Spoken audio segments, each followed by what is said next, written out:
Bonjour, chers frères et sœurs en Christ.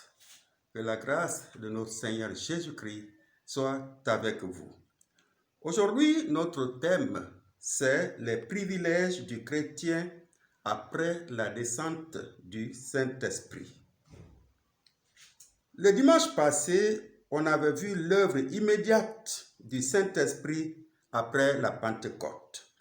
Il s'agissait premièrement de la conversion de beaucoup de personnes après une prédication puissante de l'apôtre Pierre. En plus, l'édification de la première communauté chrétienne, et cela par la persévérance dans l'enseignement, par la persévérance dans la communion fraternelle, par la persévérance dans la fraction du pain et par la persévérance dans la prière. Aujourd'hui, nous allons voir deux privilèges. Le premier privilège, c'est la marque d'identité du chrétien. Pour cela, nous allons lire Éphésiens chapitre 1, le verset 13. Éphésiens chapitre 1, le verset 13. Je lis. En lui, vous aussi, après avoir entendu la parole de la vérité, l'évangile de votre salut, en lui vous avez cru et vous avez été scellés du Saint-Esprit qui avait été promis. Que Dieu bénisse cette lecture. Le chrétien est scellé du Saint-Esprit. Dans le verset précédent, Paul parlait spécifiquement des premiers croyants juifs, tandis qu'il parle à présent des croyants non juifs auxquels il écrit. Paul les assure qu'ils ont été totalement intégrés à la communauté des croyants, le corps de Christ, et qu'ils sont de ce fait égaux aux juifs croyants et également héritiers de Christ. Une distinction doit être faite entre le simple fait d'attendre de Christ et celui de l'entendre avec foi. Ce second acte apportant le salut. Les Éphésiens avaient réellement entendu l'évangile, appelé ici la parole de Dieu. Ce n'est pas un mensonge, mais la vérité qui conduit au salut et qui libère du péché et de l'esclavage. Nous comprenons donc que pour être scellé du Saint-Esprit, il y a deux étapes à franchir. D'abord, il faut entendre l'évangile, puis il faut croire en Christ. Ayant entendu le message, ils s'engagèrent pour Christ par un acte décisif de foi. Le Seigneur Jésus est le véritable objet de la foi. Le salut se trouve en lui seul. Quiconque croit cette parole de vérité reçoit le salut et est scellé du Saint-Esprit, ce qui correspond à une marque d'identité. Cette marque indique que la personne jouira de privilèges et de la protection de toute la communauté. Jésus-Christ a envoyé le Saint-Esprit pour qu'il applique les bénéfices de la rédemption à la vie des croyants, c'est-à-dire qu'il accomplisse des promesses faites par le Père et le Fils. Le Saint-Esprit marque ainsi ce que le Père s'est acquis. Tout croyant scellé pour le Saint-Esprit appartient à Dieu et est gardé en sécurité par Dieu jusqu'au moment où il recevra son corps glorifié. La deuxième marque d'identité du croyant, qui va dans le même sens que le premier, c'est que le chrétien a reçu l'esprit d'adoption. Pour cela, nous allons lire Romains chapitre 8, le verset 15. Romains chapitre 8, le verset 15. Je lis. Et vous n'avez point reçu un esprit de servitude pour être encore dans la crainte, mais vous avez reçu un esprit d'adoption par lequel nous crions Abba, Père. Dans ce texte, nous voyons que le chrétien a reçu l'esprit d'adoption. L'expression « un esprit d'adoption » peut se référer au Saint-Esprit comme celui qui rend le croyant conscient de sa dignité spéciale en tant que fils. Dans le Nouveau Testament, le mot adoption ne signifie jamais ce que nous attendons dans notre société, à savoir accepter un fils né d'autres parents comme le sien. Nous allons lire 2 versets. Le premier verset se trouve dans Galates chapitre 4, le verset 5. Galates chapitre 4, le verset 5. Je lis. Afin qu'il racheta ceux qui étaient sous la loi, afin que nous reçussions l'adoption. Amen. Et le deuxième verset, c'est Éphésiens chapitre 1, le verset 5. Éphésiens chapitre 1, le verset 5. Je lis. Nous ayant prédestinés dans son amour à être des enfants d'adoption pour Jésus-Christ, selon le bon plaisir de sa volonté. Amen. Dans ce verset, le mot adoption signifie établi en tant que fils, c'est-à-dire l'acte de conférer sur tous les croyants tous les privilèges et toutes les responsabilités de fils adultes et matures. Tout croyant est un enfant de Dieu, car il est né dans une famille dont Dieu est le Père. Selon Romains chapitre 8, le verset 16, l'Esprit atteste à notre esprit que nous sommes bien les enfants de Dieu. C'est la preuve subjective de notre fiabilité divine. En tant que fils, nous pouvons invoquer constamment Dieu comme Père dans la liberté et la hardiesse qui procure l'Esprit. Frères et sœurs, nous sommes scellés du Saint-Esprit. Nous avons aussi reçu l'esprit d'adoption. Quel privilège!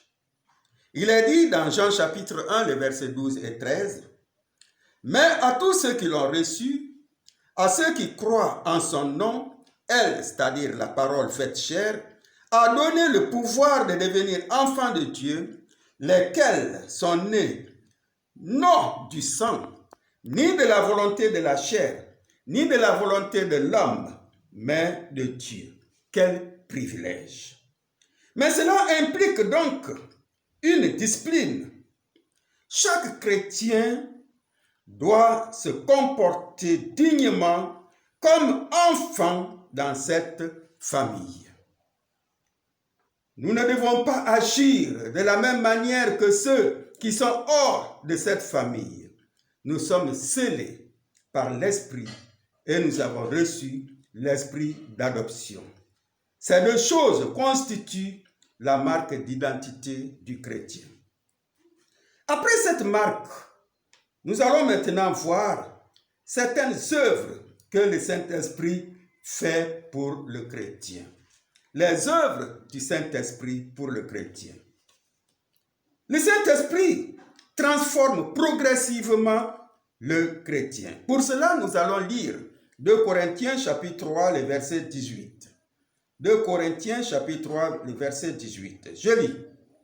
Nous tous qui, les visages découverts, contemplons comme dans un miroir la gloire du Seigneur, nous sommes transformés en la même image de gloire en gloire, comme par le Seigneur l'Esprit. Amen. En lisant les versets 13, les versets 15 et 17, nous voyons que dans l'ancienne alliance, lorsque Moïse se présentait devant l'Éternel, il ôtait le voile. C'est lui seul qui avait le droit de contempler la gloire du Seigneur. Sous la nouvelle alliance, c'est nous tous qui jouissons du privilège de refléter la gloire du Seigneur. Notre visage est découvert. Nous pouvons contempler le Seigneur dans le reflet qu'en donne la Bible. Nous devons porter les regards sur Christ et non sur nous-mêmes, car les regards portés sur nous-mêmes est une attitude qui ne peut que nous amener à la défaite. Porter les regards sur les autres est la source de nombreuses déceptions.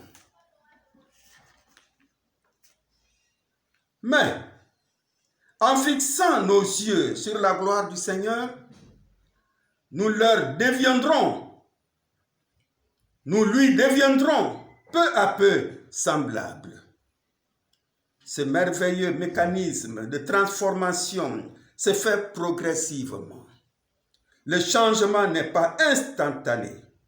Aucune expérience de la vie chrétienne n'est capable de reproduire en un clin d'œil l'image de Christ en nous.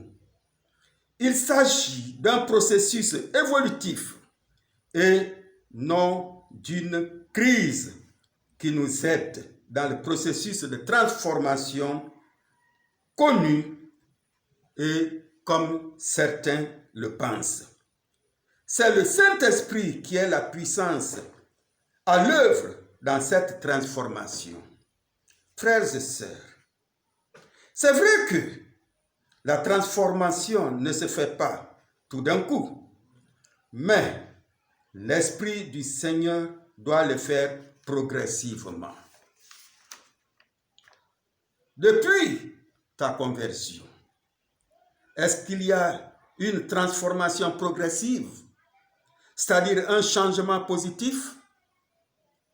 Ne mets pas en cause la présence du Saint-Esprit en toi. La deuxième œuvre, c'est que le Saint-Esprit fortifie le chrétien. Pour cela, nous allons lire Ephésiens chapitre 3, le verset 16. Ephésiens chapitre 3, le verset 16. Je lis.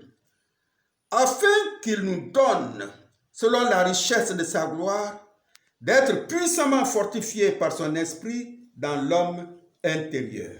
Amen. L'apôtre Paul prie que les chrétiens soient fortifiés par la puissance du Saint-Esprit. C'est une requête spécifique de Paul. Il ne pense pas à la force physique, mais à celle du caractère et à la force intérieure qui naît lorsque le Saint-Esprit pénètre dans les profondeurs du cœur, des pensées et de la volonté des croyants. Afin que l'on puisse dire que le Christ vit en moi.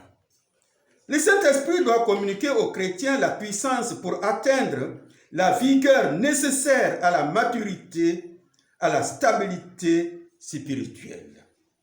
Bien entendu, il ne peut nous fortifier qu'à mesure que nous nous nourrissions de la parole de Dieu, que nous respirons l'air pur de la prière et que nous fassions la volonté du Seigneur.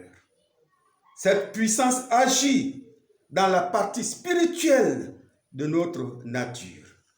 Frères et sœurs, pour conclure, nous avons vu premièrement la marque d'identité du chrétien. Il est scellé du Saint-Esprit et il a reçu l'esprit d'adoption. En plus, nous venons de voir deux œuvres du Saint-Esprit. Le Saint-Esprit transforme le chrétien. Le Saint-Esprit fortifie le chrétien. C'est le Saint-Esprit qui nous donne la force de surmonter les épreuves, les tentations, l'opposition.